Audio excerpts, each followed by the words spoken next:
It's time once again to step out, step up, and step into the Coming Out Lounge, a safe space to be you and your truth with coming out coach Rick Clemens. Rick's expertise in the coming out process has helped hundreds of men and women ignite their inner desires to powerfully step out of the closet and into the light of living authentically as gays and lesbians. Freeing you from the feelings of guilt or shame, Rick offers take-action tips for basking in the glow of self-love, easy-to-implement tools for wrapping yourself up in the warm embrace of self-acceptance, and take-it-to-the-bank advice on how to step courageously into a powerful, purpose-filled life on the other side of the closet doors. Each week, the Coming Out Lounge brings you heartwarming coming out stories, insights for living authentically as a gay or lesbian, and challenges you to step out of the ordinary and into your extraordinary life. Pull up a chair, cuddle up with the truth of who you've always been, and let's spend an hour in the Coming Out Lounge discovering how to energetically step out, step up, and step into living your truth. Here's the host of your show, Coming Out Coach Rick.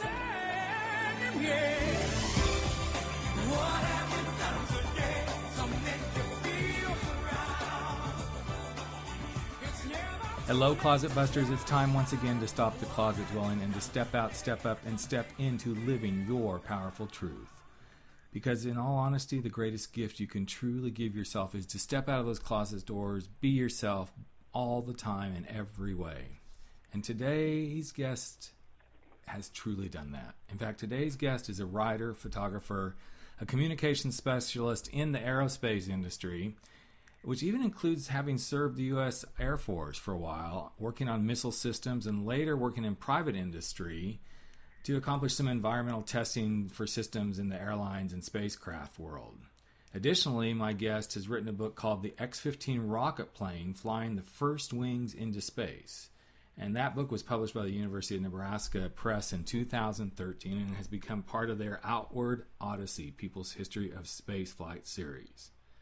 Now, some of you may be scratching your head wondering, okay, what does aerospace and the Air Force and writing books about rocket planes have to do with coming out?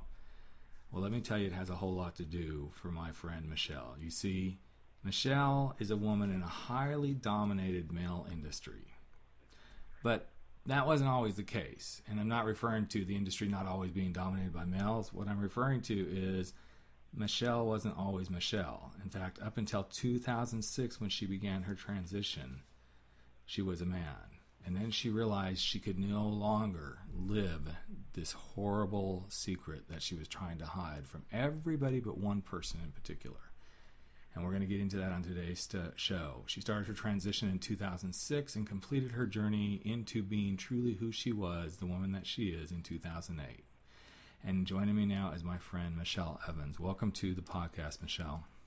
Hi, it's great to be here. Thanks. Oh, I'm so glad to have you here. You know, Michelle, for the listeners to understand, Michelle and I do a lot of speaking together on PFLAG panels throughout Southern California, and I have come to the place where I just so respect Michelle and her journey and where she is and the work that she's doing. She's even founded a transgender support group called TJ Rainbow, which we'll talk about a little bit later. But let's kind of bring everybody up to speed. I know I've heard the story, but none of our listeners have heard the story. So let's just kind of start from where you usually would, as if we were sitting right in front of a panel, and kind of give everybody the backstory of how you got to where you're at. Sounds great, Rick. As I would tell people in our universities and colleges and stuff where we go speak, I would tell them very simply that I identify as a transgender female, but that I also put that qualifier on there of being transgender only when we're talking about that specific subject. Other than that, I am simply female. I always have been. I was born female, but unfortunately there was some assembly required, shall we say. Mm-hmm. And so some of my very earliest memories are the fact that my mind and my body were at odds with each other. And I also happened to learn, because of my age when I was being raised, that this is something we didn't talk about. I tried to broach the subject with my parents on a few occasions when I was very, very young, and I got shut down pretty quick. It's like, we don't talk about that sort of thing. And so I learned how to hide. I really learned how to hide very well. And I was doing relatively well until I got to puberty, when things really went haywire, as any transgender person will tell you, puberty is the most horrible time of life if you are not able to affirm who you really are.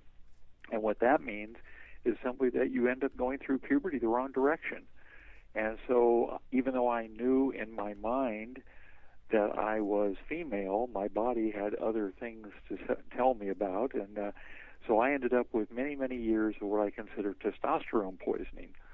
And for all of you female listeners out there of Rick's podcast here, I will ask you a simple question. How would you feel if your voice started going bad, as mine has, or you started growing facial hair? It's a really freaked out time, I'll tell you. So, and some of these things are just not reversible. Eventually, when I was able to transition and I got rid of the testosterone and go on the estrogen, these things don't change. You know, for testosterone, those changes are permanent, and you really have to fight this every day of your life. And but the thing that saved my life was the fact that after I served 2 stints in the Air Force, I served a little over 7 years, and got out, and about a year after that, I happened to be in a position where I met this really amazing person. And we found we had all these things in great common and stuff, and we got talking, and we went out, and we just kept talking and talking. And for whatever reason, I had never spoken to anybody in my life openly about being transgender, and yet that very first day I was with her, I told her. And her name is Cherie, and that day she did not run away, and she has not run away in the 33 years since. And she is the most amazing person. She is the reason why I'm alive today. She's the one who told me I've got to do something about transition, because she could tell the depression was literally killing me. I tried to kill myself. She saved my life. I was very mad at her for doing so. And after it was over with, after I recovered, it's like, okay, now are you going to listen to me? And as always, she is very right. And so I started looking into the idea of transitioning. And one thing led to another, and I found out this is the right thing. I actually learned how to be happy with myself. And I finally completed my book a couple of years ago, and it's been really great. It was a bestseller on Amazon, so I am so happy that I've finally been able to be validated as a person, as a human being, and as the author I've wanted to be since I was just a little kid. So that's sort of the capsule view of what leads us up to today. Right. And what I love about this story is there's lots of pieces of it that really show what perseverance and loving yourself and finding someone who can help you love yourself, how the whole experience can move you forward into a really beautiful space. You just said, not only has it helped you in who you are and how you see yourself as the woman you've always been, but it's also had a huge influence on who you are professionally and what you've always wanted to do to become a writer. Oh, yes, absolutely. Yeah, it's one of those things that I think oftentimes we don't realize, whether you're coming out as gay, straight, bisexual, transgender, gender fluid, all these different things that we have going in today's world of sexuality and gender, that oftentimes the move to just say, this is me, this is the me that I'm supposed to be, is a very powerful move for many areas in your life. It affects you physically, spiritually, financially, emotionally. It has that all-encompassing sort of impact when you can actually say, I am truly being myself. So one of the things I wanted to bring up that you were talking about is this beautiful relationship that you have with your wife, Cherie. And I know oftentimes we get asked the question on the panel, well, how does that work? And, is she bisexual and everything? And I don't even want to go to there today because it doesn't really matter. What matters is there's obviously something you two have done right to make this work through all these years. So as a loving couple, and I want the listeners to realize I said a loving couple. I'm not putting any, sexuality stuff on this. This is a loving couple who's been able to make this work for 30 plus years. What's been one of the keys for that, Michelle, for you? Well, I know as Cherie would say, she would tell everybody when she's on these panels that the best thing to do is always marry your best friend. Mm-hmm. And I think that's very true in our case. We've found each other. We have so many things in common, but there's also things that we don't have in common, and that helps allow both of us to grow and progress. I mean, after 33 years together with her, I am disappointed if I go through a day and don't learn something new, both about life and even just about her. I'm amazed when something comes up and it's like, wow, I never knew that about you.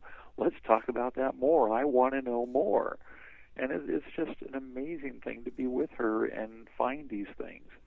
Well, I think what you just said is something that everybody who's listening, who is wanting to be in a successful relationship, should really take home to the bank of, if I don't learn something new about my other half or my partner or anyone that we're in relationships with, but because we're talking about, your wife and your partner, if you don't learn something new about them every day, you're probably not curious enough in your relationship. You're probably beginning to become comfy on the couch of, let's just get through the day.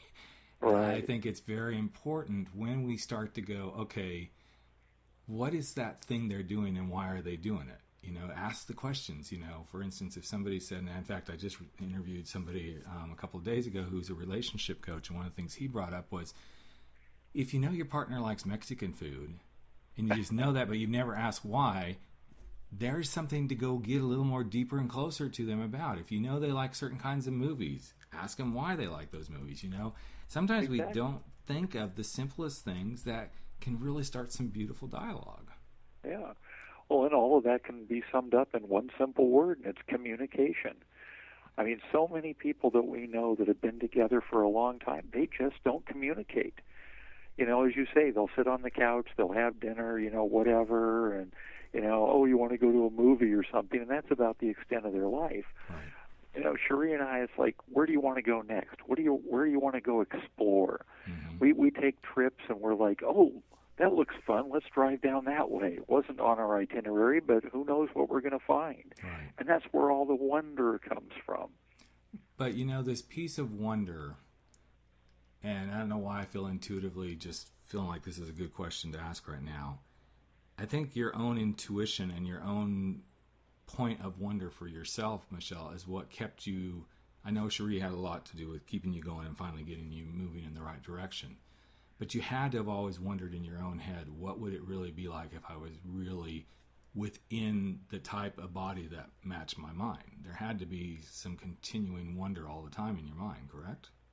Oh, absolutely. I mean, I spent just about every single night when I was asleep, I had some sort of dreams that had some basis about this, because I was trying to hide this from everybody, so all this was internalized, and a lot of that internalization came out in my dreams and things like that.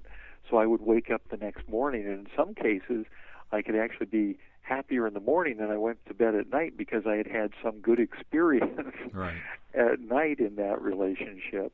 And, just to be true and just thinking about what if all these people really knew who I was and things like that really have come so far now because that dream state that I had for decades is now reality. Mm-hmm. And that's pretty amazing. I'm in a place today that I absolutely knew 100% would forever be impossible for me to achieve.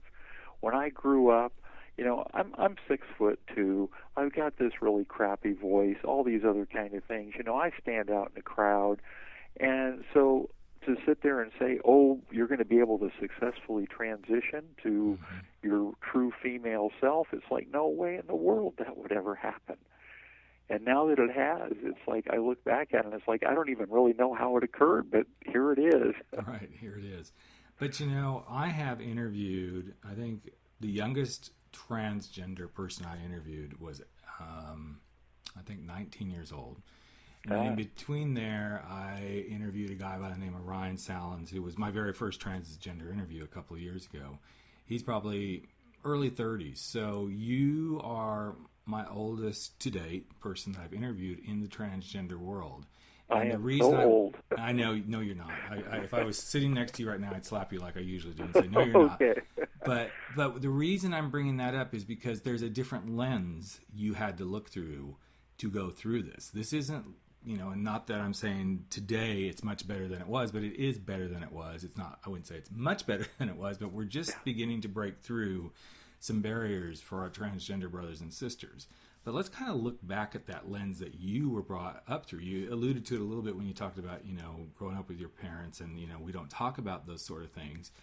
But it sounds like that mentality carried forward to you, even through your life with Cherie. When you first met, there was a lot of, I still can't really do this going on in your own head. Tell us a little bit about those feelings. Okay. Well, I mean, just as a point of easy fact is that the word transgender wasn't even invented till I was 20 years old or so. So there were no resources out there for me.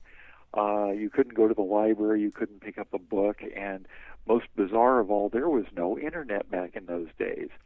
And I truly believe that that's one of the big breakthroughs for transgender people, because the trans people are now finding themselves on the net. They're finding people who are like themselves. And especially for the young kids, that's the ones I am so jealous of, these kids that are coming up today. Because, when I grew up, it's like they didn't talk about gay and lesbian, let alone transgender. This is completely out of the ken of most people. So you see these kids nowadays that are coming out just in the last few years, how it's changed just since I've transitioned. I go out and we talk at these classes and such, and one of my favorite teachers that I worked with at Irvine Valley College here locally, we brought up the fact in one of our talks about how young kids are now able to access things like hormone blockers so they don't go through puberty the wrong way. And even with her, that I'd spoken with her class for several years up to that point, and she'd never heard of such a thing. And she said, now, wait a minute, I don't know about that. Isn't that child abuse and stuff? And now, of course, this is the accepted thing for young people. It's like, if you're trans and you identify as trans, we're going to put those hormone blockers in there. So there's been a huge shift just in the last 4, 5, 6 years. And I look back at the people who I know transitioned so much earlier. We have, of course, Christine Jorgensen from the 1950s, people like Wendy Carlos from the early 70s. I have a good friend of ours who had a really wonderful transgender friend who went through transition, and I believe it was 1971, and she actually wrote a book about it. If you can find it out there, it's called Canary, and you read about her ideas and her experience of what it was like to transition 40 years ago. It will give you nightmares. And so people like that helped change the world so that eventually people like myself could come along and have a successful transition. And even with the difficulties I've had, I hope that some of the difficulties that I've gone through, and because of the speaking that people like yourself and I do, we go out there and the kids nowadays are going to have such a better time of transition.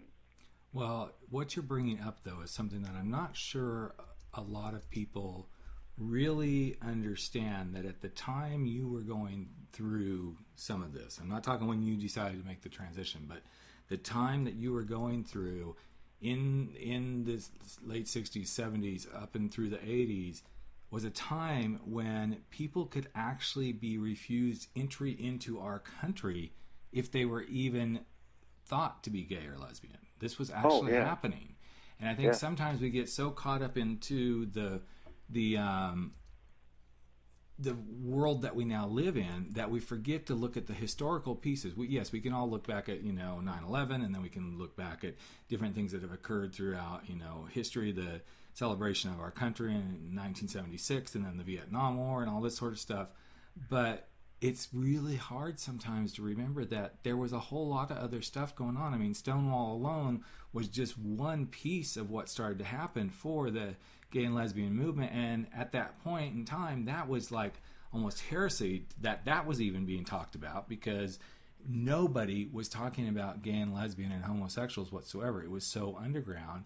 But even then, there were tons of transgender people who were really having to hide deep in closets, because they knew that what they were would be completely unacceptable if their gay and lesbian brothers and sisters were going through the hell that they were going through. Oh, absolutely. I mean, it wasn't even unacceptable. In many cases, it was simply illegal. Right. I know people here that were trying to come out 30, 40 years ago, and there used to be a law on the books just right here in Southern California in the Los Angeles, Orange County area where you could be arrested for presenting in public in clothing not appropriate to your birth gender. Mm-hmm. And I know people who were arrested for that because they were trans. And it's like, well, you're not a woman. You're going to jail for that. And they would spend time in jail for that. Mm-hmm. I know somebody who transitioned in 1976. One of the requirements of her surgery was that she had to be divorced. She had to give up on being in a married life just to be able to be accepted and be going through surgery. So we have talked a lot about, the different challenges, but I want to bring up one that you usually share on the panel, which is it's a really interesting twist to this whole conversation. But I want to bring forward the piece of gender identity is completely different than sexual orientation. I've talked about that on shows before, but I'm not going to quit talking about it until people really get it. So let's hear it from Michelle's mouth. What is the difference between gender identity and sexual orientation? Oh, okay. Well, that's actually, it's amazing how many people really truly do not understand the differences even today. And of course, gender identity is who you are born as. As I say, I knew that my mind and my body was at odds with each other when I was 2 and 3 years old. And it wasn't until 10 years later when I started understanding who I was attracted to at the dawning of puberty. That's what my sexual orientation is. Who are you attracted to? So the gender identity was there much earlier than any possibility of knowing who you're attracted to.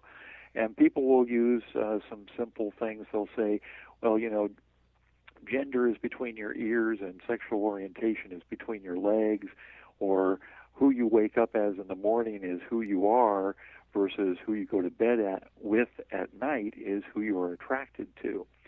And so hopefully some people can catch on to what that is, because I'm still amazed at how often people really get that mixed up. And I like to throw out an exercise for people to get an idea of what gender identity is like. And it's a simple thing for your listeners to do if they get the chance. Next time they have this opportunity, stand in front of a mirror in their home or wherever, look into that mirror and stare right into that mirror, right into your eyes. And imagine, if you're a woman, imagine if that reflection coming back at you was a male reflection, or vice versa, for a male seeing a female. And that's exactly what I went through all my life. I never saw myself in a mirror until I was able to transition. And it was a revelation for me. I had no idea how that was going to be. It's like one morning I woke up and I got my hair done for the very first time the day before. And I woke up that morning. I'd always been wearing wigs and stuff like this, but my hair was growing out very slowly. And so it was still pretty short. But I looked in that mirror and it's like, that was the first moment in my entire life I actually saw me. And that was just an amazing moment. It is an amazing moment. And I think for so many of us who go through these big barriers of life around sexual orientation and gender identity, there is the moment when you finally see yourself for the first time. I remember when I finally saw myself for the first time in the mirror as a gay man. And it was a very moving experience. And for all the years that I had been hiding who I was, and even when I came out at 19 and kind of went through the back and forth battle with my parents about whether I was gay or not, and finally surrendered and said, okay, I'll see if, getting married and, having children would fix what was quote unquote wrong with me. And of course it didn't, because it was still very much a part of my essence. But I remember when I finally had that moment that I actually looked in the mirror, and it was after I'd had, for those of you who've listened to the show for a while, you know about the London story and meeting the Brit and everything. But something I don't often talk about, and maybe Michelle will remind me next time we speak to bring this one up, was after I left the hotel room where the Brit was and I went back to my own hotel room, I remember being shaken and really like, okay, what is this? How can I have just spent a night with a guy and we didn't have sex, but yet I feel so attracted to him and so in sync with him and emotionally connected and all this stuff. And I remember walking into my hotel room and looking at the full-length mirror in my room as I walked in, and it was really truly the first time I saw myself, and I actually said in my mind, it's because you're a gay man. You are truly a gay man. You're no longer a guy having sex with other guys. You are a gay man. And I remember that moment so vividly because it was almost like there was a light that shone through the windows that I'd never seen before. It was very bright in my room. I remember that. It was one of the few days in all the years that I've been in London that it was a beautiful, bright, sunshiny day. And I don't know, it was very moving. But it was very much of an experience where you do finally get to see yourself. So mirrors are remarkable, aren't they? They are very remarkable. So I know that you and Cherie have been married 30 plus years at this point. How many years is it total now? 30? Well, we've been together for 33. We've officially been married for 28. Okay. So 33 years together. And the question that always comes up on the panels is, okay, so how does this work?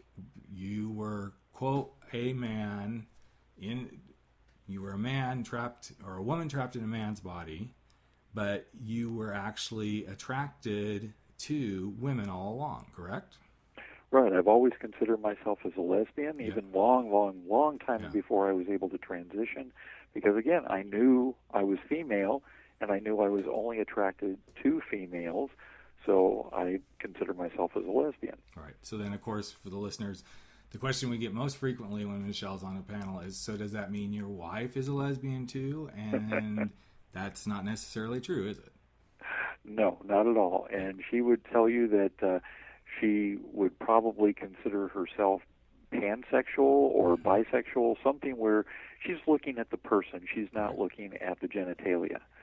And so what it came down to for her was that in the long run, it all mattered because she was a woman in love.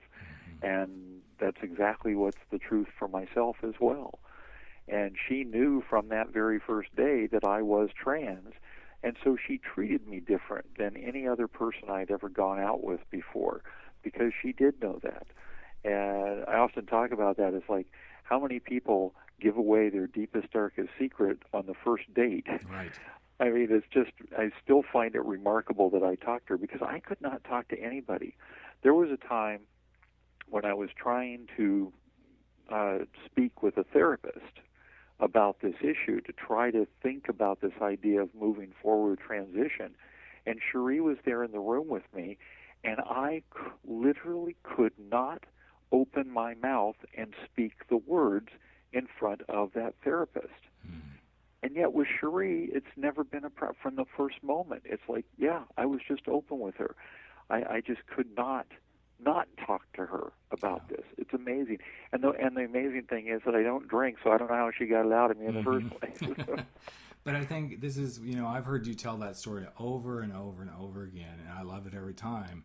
And one of the things that always comes up for me is because there was a divine intervention that somehow brought you two together. And you've talked about numerous times you guys crossed paths within each other's lives and just barely missed each other until the day that it was divinely, intervened for you to really meet one another. Yeah, we definitely got very close to each other. When I was in the Air Force, I was stationed up in Washington, just outside Spokane in eastern Washington. And during those same years, Cherie was living in Portland. And there were times, like there was the first time we ever really got close together was in February of 1979. There was a total eclipse of the sun. So if you want to talk about celestial phenomenon, right. And for me, I needed to travel south and west, and for her, she needed to travel east and north to get into the center line for that total eclipse. And we came within just a few miles of meeting each other back in 1979. Wow. And it wasn't for another 3 years after that when we finally met, 1,200 miles distant down here in California. Amazing. So I know for me, looking at what's going on in the world for my transgender brothers and sisters, I still see just huge monumental mountains to climb.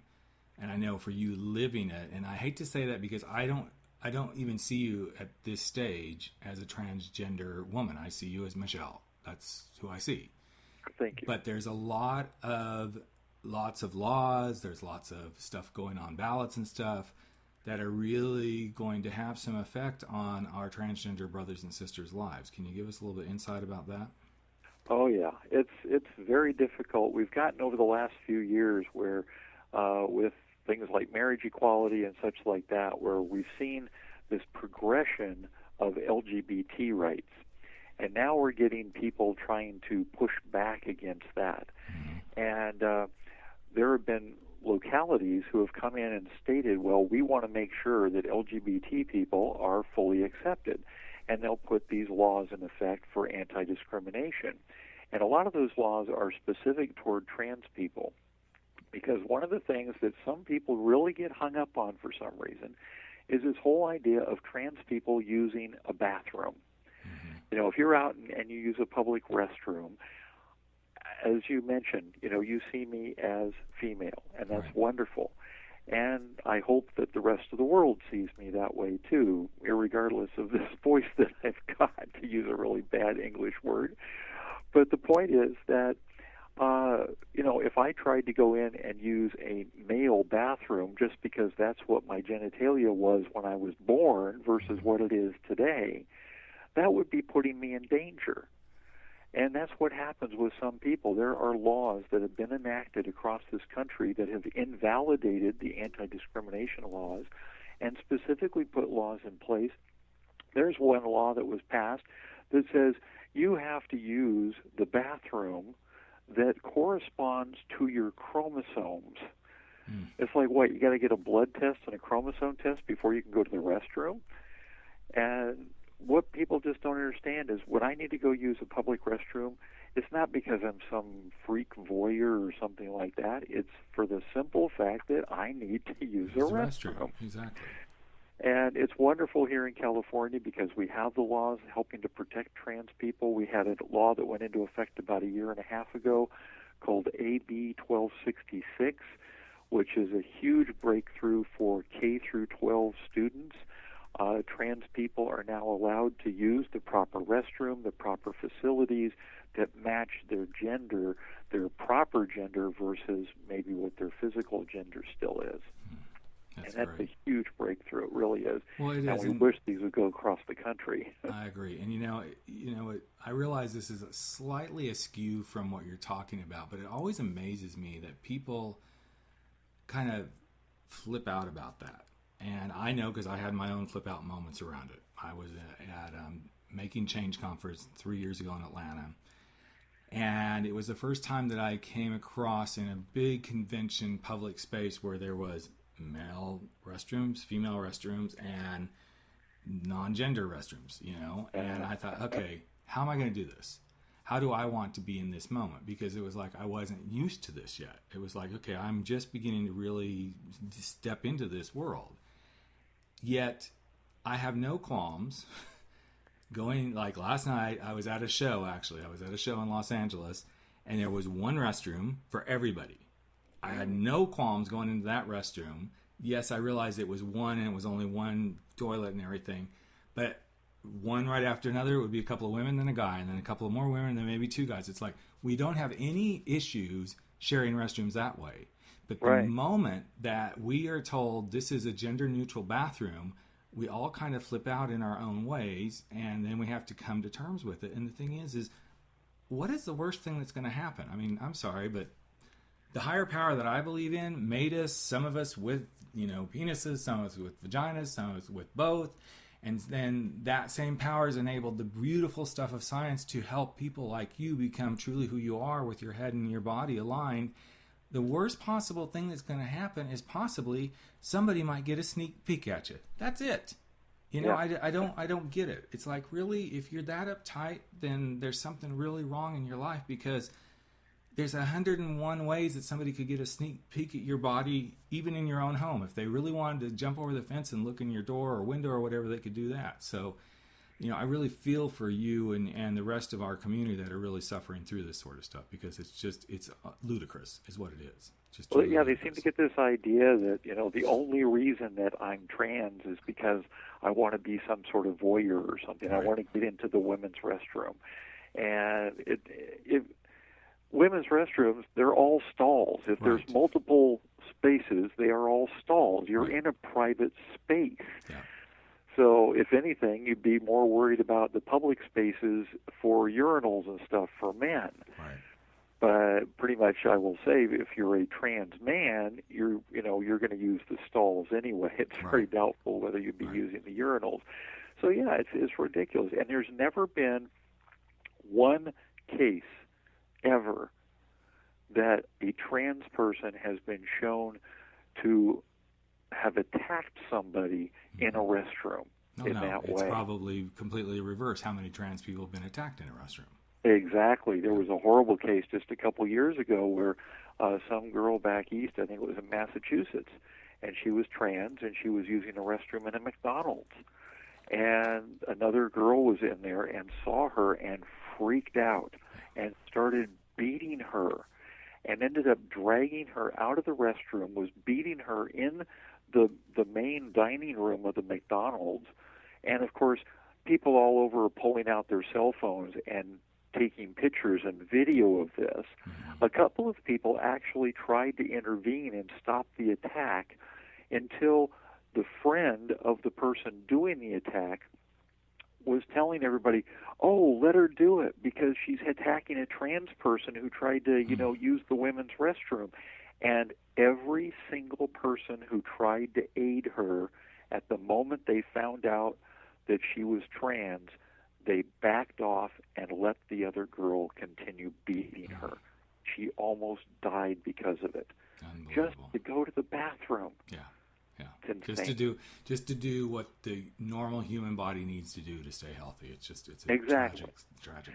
And many trans people, especially kids, students, when they feel that they're not in a safe environment, it's been found that these kids, they will not go to the bathroom at all. Yeah. They could go through an entire school day just because they don't want to be in the wrong bathroom because they feel it's unsafe. And look at the medical problems that can develop in somebody because of that. Absolutely. So we've only got a couple of minutes left here, but I do want to touch on something that just happened, the whole Bruce Jenner story. So my question to you is it helping? Is it hurting? What's basically the pulse in the transgender community right now? The pulse in the transgender community is simply that this coming out of Jenner has been a real great thing. It really is. There's a lot of people that might disagree about different things. I know as a trans person, there are some things that I took a little issue with what Jenner had to say, but, I attribute that to the fact that she's really cut off from the rest of society, especially trans society, because of her paparazzi attacking her and all these things. So we don't really have that big an issue about it. But what has come out of that is we have a huge dialogue about trans issues. It's in the news. Right. It was on mainstream media. It was really amazing. I had my stepmom mentioned afterwards, and she said, could you imagine Diane Sawyer talking to a trans person 10 years ago? Mm-hmm. And it was really actually amazing because 10 years ago, I did talk to Diane Sawyer about transgender issues. And they were actually going to air that special a decade ago in 2005, but they got cold feet and they pulled it. And, of course, I'm not nearly as famous as Jenner or anything, so that had something to do with it. But, 10 years ago, the public was not ready for it. Today is a much better situation. Well, and I think that's just part of our evolution as a humanity as we begin to evolve and the conversations begin to come forward and more education, as you and I continue to go do when we're out speaking on behalf of PFLAG. It all comes down to education and embracing. So my final question before we wrap it up here is, this is the Coming Out Lounge, and it's all about helping individuals come out, be their truest self. So if you were to be confronted right now with someone who's really struggling, what would be one of your best pieces of advice you could give them, whether it's struggling transgender or whomever? What would be one piece of advice you would give them? Well, especially for trans people, first of all, I can certainly identify with somebody who is still hiding from, being them true selves. And I would just simply tell them, I went through that, and I knew how horrible it was and how horrible it can be for people still in that situation. The suicide rate amongst trans people is terrible. But if you do accept yourself, and the best way to do that, first of all, is find somebody who is an ally, be it a friend, a family member, somebody that you can confide in, that you are comfortable with. That gives you that out. It helps give you a safe place. It's like what happened with me and Cherie. And the idea is that once you are able to come out, I guarantee you will be happier as the person that you really are. Hiding is not a way to live at all.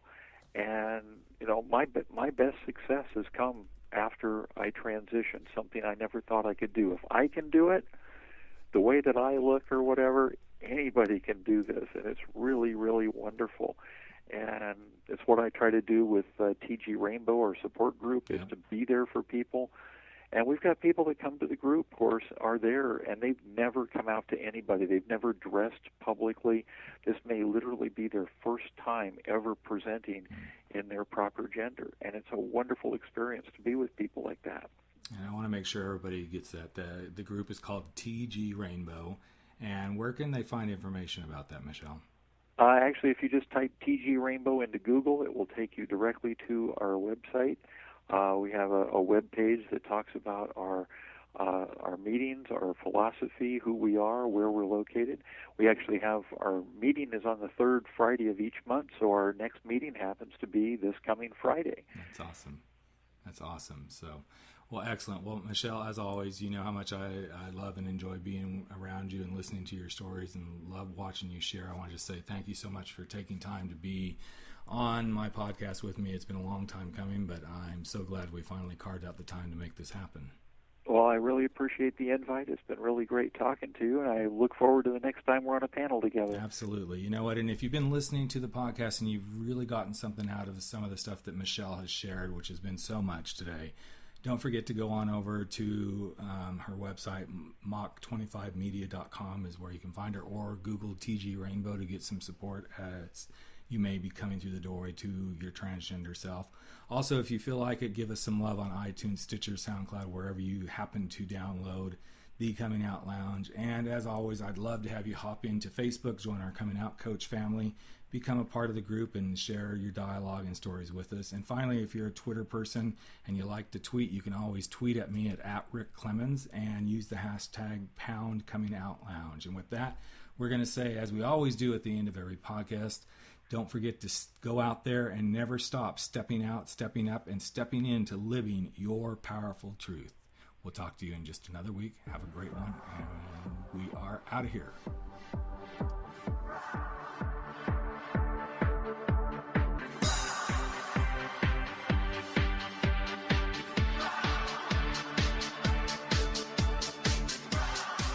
Thank you for joining us today with the Coming Out Lounge with your host, Rick Clemens. Make sure you tune in with us next week, same time, same place, for the Coming Out Lounge.